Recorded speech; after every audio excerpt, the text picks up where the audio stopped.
नमस्कार, जनवार्तामध्ये आपल्या सगळ्यांचं स्वागत. घेऊया मागील आठवड्यातील ठळक घडामोडींचा आढावा. पावसामुळे अनेक प्रमुख रस्त्यांवर खड्डे पडल्याच्या विरोधात शिवसेना, भाजप आणि आरपीआयच्या वतीने महापौरांना मासे भेट देऊन अनोखे आंदोलन करण्यात आले.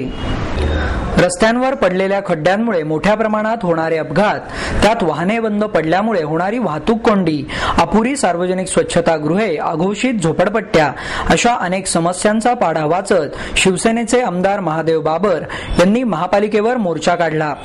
रस्त्यांवर पडलेल्या खड्ड्यांना तळ्याची उपमा देत बाबर यांनी या तळ्यांमध्ये मासे सापडले असे सांगत मुख्य सभा सुरू असताना दोन मोठे मासे महापौर मोहनसिंग राजपाल यांच्या आसनापुढे घेऊन गेले. महापालिकेवर काढण्यात आलेल्या या मोर्चात दिलीप कांबळे, प्रशांत बधे, तानाजी लोणकर, मेधा बाबर, महेश बाबर, आबा तुपे यांसह अनेक कार्यकर्ते मोठ्या संख्येने उपस्थित होते. यावेळी बोलताना महादेव बाबर म्हणाले, हडपसर मतदारसंघात 50 अघोषित झोपडपट्ट्या आहेत. ससानेनगर येथील पांढरेमळा, मोहम्मदवाडी येथील कृष्णानगर या मोठ्या वसाहतींमध्ये पाणी, रस्ते, स्वच्छतागृहे, रस्त्यावरील दिवे आणि अन्य सोयी सुविधा उपलब्ध नसल्याने नागरिकांचे हाल होत आहेत. या झोपडपट्ट्यांना घोषितचा दर्जा देऊन त्यांना सर्व नागरी सुविधा पुरवाव्यात अशी मागणीही यावेळी करण्यात आली. मागण्या पूर्ण न झाल्यास शिवसेनेच्या वतीने अधिक तीव्र आंदोलन करण्यात येईल असा इशाराही बाबर यांनी यावेळी दिला. या पुणे शहराच्या रस्त्याची सगळी शाळा या ठिकाणी झालेली आहे. तुमच्या स्टार माझाने दाखवलेले पुणे शहर कसं. श्रीराम पुजारी प्रतिष्ठानच्या वतीने पु ल देशपांडे बहुरूपी सन्मान उस्ताद झाकीर हुसेन यांना प्रदान करण्यात आला. प्रतिष्ठानचे अध्यक्ष न्यायमूर्ती उमेश लळित आणि उपाध्यक्ष डॉक्टर जब्बार पटेल यांच्या हस्ते पुरस्कार प्रदान करण्यात आला. यावेळी उपाध्यक्ष दादासाहेब नाईक नवरे आणि कार्याध्यक्ष सुहासिनी पुजारी आदी मान्यवर उपस्थित होते. मी उस्ताद नाही तर एक विद्यार्थी आहे. चांगले शिकण्याबरोबर चांगला विद्यार्थी होण्याचा प्रयत्न करतो असे प्रांजळ मत उस्ताद झाकीर हुसेन यांनी व्यक्त केले. पुढे बोलताना हुसेन म्हणाले की उस्ताद बनने की कोशिश नहीं करना, अच्छे शागिर्द बनो ही वडिलांची शिकवण होती. वडिलांच्या या शिकवणीतून पुढे येत नवनवीन शिकण्याचा मी प्रयत्न करीत आहे. विद्यार्थी म्हणूनच रोज नवनवीन गोष्टी शिकत आलो आहे. उस्ताद नाम की कोई चीज नहीं होती असेही त्यांनी यावेळी सांगितले. माझे वडील देवी सरस्वतीचे पुजारी होते. सरस्वतीवर त्यांची श्रद्धाही होती. त्यामुळे देवी सरस्वतीनेही त्यांच्यावर कृपा दाखवली. पु ल देशपांडे यांना जवळून बघण्याची संधी मिळाल्याचे यावेळी त्यांनी बोलताना सांगितले. प्रतिष्ठानचे सचिव डॉक्टर प्रकाश जोशी यांनी प्रास्ताविकात संस्थेच्या कार्याची माहिती दिली. वेश्या व्यवसाय करणाऱ्या 30 तरुणींसह एका दलालाला म्हाळुंगेतील एका आलिशान बंगल्यातून अटक करण्यात आली. मुंबई बंगळूर महामार्गालगत सूस परिसरातील एका आलिशान हॉटेलमध्ये देहविक्री करणाऱ्या तरुणी म्हाळुंगेतील एका बंगल्यात राहत असल्याची माहिती महाराष्ट्र नवनिर्माण सेनेच्या कार्यकर्त्यांनी पोलिसांना दिली. त्यानंतर या कार्यकर्त्यांनी आपला मोर्चा त्या बंगल्याकडे वळवला. लगोलग हिंजवडी पोलीसही तेथे आले. राज हॉटेलच्या मागील आलिशान बंगल्याला पोलीस आणि कार्यकर्त्यांनी वेढा घातला. पोलीस आल्याचे कळताच आतील एका दलालासह 5 ते 6 तरुणींनी बंगल्याचे कुंपण ओलांडून पळ काढला. तर बंगल्यात पोहोचलेल्या पोलिसांना तेथे 22 ते 25 वयोगटातील 25 तरुणी आढळल्या. जवळील एका खासगी कंपनीत आपण नोकरी करीत असल्याची माहिती त्यांनी पोलिसांना दिली. मात्र सखोल चौकशीनंतर आपण देहविक्री करीत असल्याची कबुली त्यांनी यावेळी दिली. अजित आनंदलाल घोष असे ताब्यात घेतलेल्या दलालाचे नाव आहे. तर ताब्यात घेतलेल्या तरुणींची रवानगी सुधारगृहात करण्यात आली आहे. मुंबई, कोलकात्यासह अन्य राज्यातून आपण आल्याचे या तरुणींनी सांगितले. मात्र त्या बांगलादेशातून आल्याचा संशय मनसेच्या कार्यकर्त्यांनी व्यक्त केल्याने या प्रकरणाचे गांभीर्य वाढले आहे. त्या अनुषंगाने पोलीस पुढील तपास करीत आहेत. या ठिकाणी जे आम्हाला मुले मिळालेले आहेत ते आता कुठल्या आलेल्या आहेत, कशासाठी आलेल्या आहेत ह्याची आम्ही 100% खात्री करणार. आम्हाला जर यांचं वागणं अनलिगली वाटलं असलं 100% त्यावर कारवाई होणार. बाबूराव, मी सचिन मधुकर खेत्रे, मनसेचा एक छोटासा कार्यकर्ता आहे मी. हा बंगला आहे बाबूराव चांदेरेचा. ह्याच्यामध्ये ह्याच्या अगोदर कमीत कमी 2 ते 3 वर्षापूर्वी ह्या बंगल्यावर रेड झाली होती. हे फ्रंट पेजला होतं. त्यानंतर 2 वर्षानंतर ह्यांनी काय, आता राष्ट्रवादीचे नगरसेवक बोलल्यानंतर ह्यांनी पैसा विसा चारून सगळ्या गोष्टी दाबल्या गेल्या. ह्याच्यामुळे काही डिपार्टमेंट पण इन्व्हॉल्व आहे. स्पष्ट सांगतो मी. आता ह्या जरी 30 मुली पकडल्या असतील, आता त्याच्यावर काय कारवाई होईल हे तर आता आम्ही आमच्या परीने मनसेच्या संपूर्ण माझ्या या सर्व कार्यकर्त्यांनी संपूर्ण पाठिंबा देऊन आम्ही आमचे प्रयत्न केलेले. त्या प्रयत्नांना आता काय फळ मिळतं हे आता वरती देवालाच माहिती आहे. बाकी अमृतचा धंदा टोटली बंद व्हायला पाहिजे. आमची एक इच्छा आहे, अमृतचा धंदा बंद व्हायला पाहिजे. दुसरं ह्याच्यामध्ये कोण कोण इन्व्हॉल्व आहे हे सगळं तुम्ही आम्हाला सहकार्य देऊन हे उघडकीस करायला पाहिजे. ह्याच्यामध्ये पिंटू मॉरिशस आहे, अजून आपल्या हा डिपार्टमेंटचे 2-3 आहेत, कोणतरी असते त्यांचं नाव मी घेत नाही, बाबूराव चांदेरे, ते सगळे मोठे मोठे असते. 16 ते 20 लाख रुपये यांचा हप्ता जातो महिन्याला. किती 16 ते 20 लाख रुपये. हे बाहेर गावावरून ज्या मुली आलेल्या आहेत यातली एखादी मुलगी काय घ्या मानवभाव होऊ शकते किंवा काय होऊ शकते, ही जिम्मेदारी सगळी आपली. आपण भारताचे नागरिक आहे. भारताचे नागरिक म्हणण्यापेक्षा आपण महाराष्ट्राचे नागरिक आहे. देशासह महाराष्ट्रात मुलांच्या तुलनेत मुलींचे प्रमाण झपाट्याने कमी होत आहे. या पार्श्वभूमीवर गर्भलिंग निदान कायदा आणि वास्तव या परिसंवादाचे आयोजन करण्यात आले. पुणे श्रमिक पत्रकार संघाच्या वतीने आयोजित परिसंवादात Kiran Moghe, doctor Neelam Gorhe, doctor Sanjay Gupte, doctor Meenakshi Gajbiye, doctor Sanjay Gupta आदी मान्यवर उपस्थित होते. 2011च्या जनगणनेतील निष्कर्षातून स्त्री भ्रूण हत्या हे वास्तव पुढे आले आहे. सांस्कृतिक राजधानी असलेल्या पुण्यातील सदाशिव पेठेत गर्भलिंग निदान होत असल्याचा धक्कादायक प्रकार नुकताच उघड झाला आहे.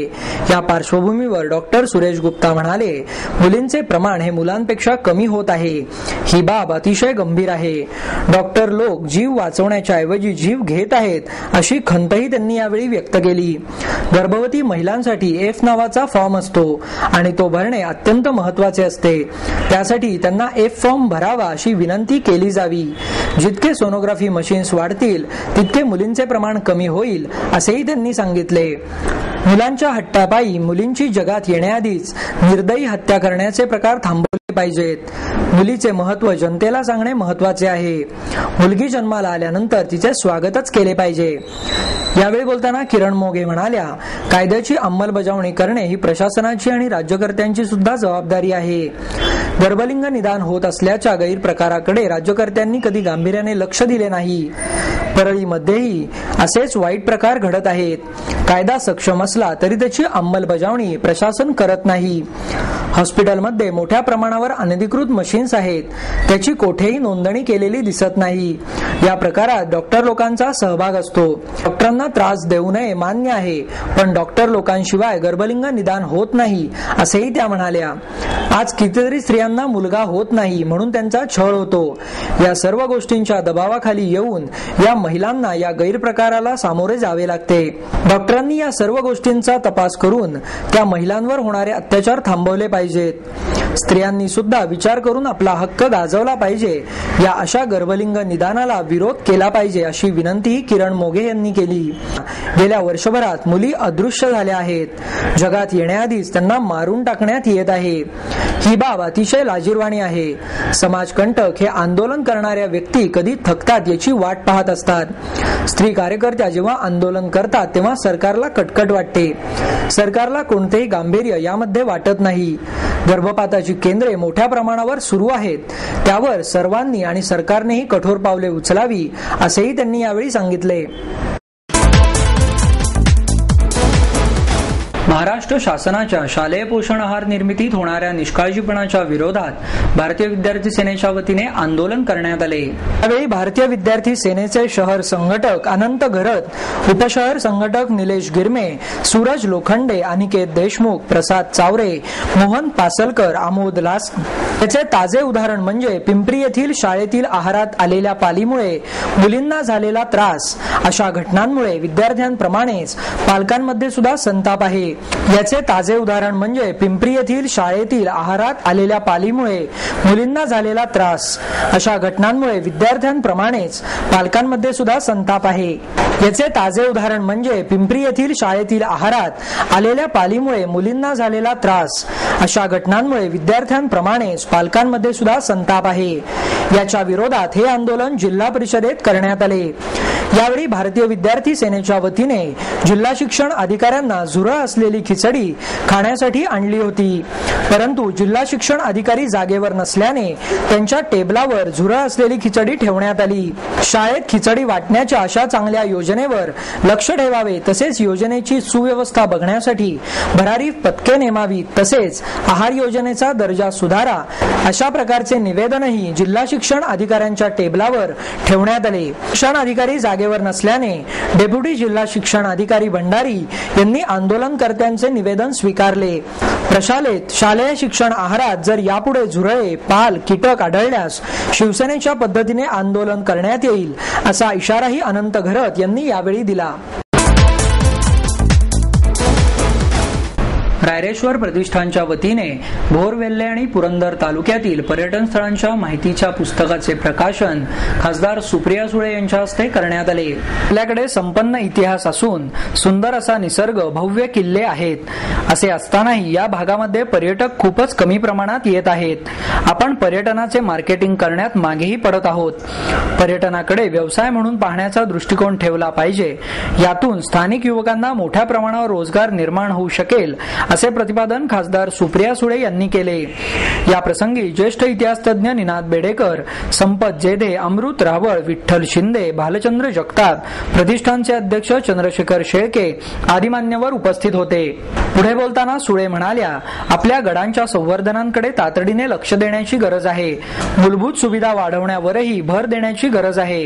भोर, वेल्हा, पुरंदर येथील पर्यटन स्थळांसाठी खास 2 ते 3 पॅकेज करता येतील का याचाही विचार करायला हवा असेही त्यांनी यावेळी सांगितले। कार्यक्रमाचे प्रास्ताविक रायरेश्वर प्रतिष्ठानचे अध्यक्ष चंद्रशेखर शेळके यांनी केले। आर पाटील हे गृहमंत्री पदासाठी योग्य नाहीत अशी टीका भारिप बहुजन महासंघाचे अध्यक्ष ॲडव्होकेट प्रकाश आंबेडकर यांनी केली। आर पाटील हे चांगले माणूस आहेत, पण ते गृहमंत्री पदाच्या लायकीचे नाहीत। गृहमंत्रीपद सांभाळण्यासाठी उलट्या काळजाचा माणूस लागतो, असे भारिप बहुजन महासंघाचे अध्यक्ष ॲडव्होकेट प्रकाश आंबेडकर यांनी सांगितले। महासंघाच्या पश्चिम महाराष्ट्र विभागीय मेळाव्याचे आयोजन बालगंधर्व रंगमंदिर येथे करण्यात आले। यावेळी ज. व्ही. पवार, बाबूराव पोटभरे, अविनाश डोळस, वसंत साळवे आदी मान्यवर उपस्थित होते। या मेळाव्यात कार्यकर्त्यांना मार्गदर्शन करताना ॲडव्होकेट प्रकाश आंबेडकर म्हणाले, बॉम्बस्फोट झाले की राज्यकर्त्यांची पेल्यातील भांडणे सुरू होतात। पृथ्वीराज चव्हाण यांनी मुख्यमंत्रीपदाचे पहिले 6 महिने माहिती घेण्यात घालवले, पण आता तरी त्यांनी काहीतरी कृती करून दाखवावी। ते सकाळी एक बोलतात आणि संध्याकाळी त्यावर आपला बचाव करतात। काळ्या पैशाच्या माध्यमातून देशात दहशतवादी कारवाया होत आहेत असा आरोप करून आंबेडकर म्हणाले, जोपर्यंत काळ्या पैशाला आळा बसत नाही तोपर्यंत या कारवाया संपणार नाहीत। भ्रष्टाचाराच्या आरोपांमध्ये तुरुंगात असलेल्या अनेक राजकीय पुढाऱ्यांचा इंटरनॅशनल डीलर आणि ISI यांच्याशी संबंध आहे असा गौप्यस्फोटही त्यांनी यावेळी केला।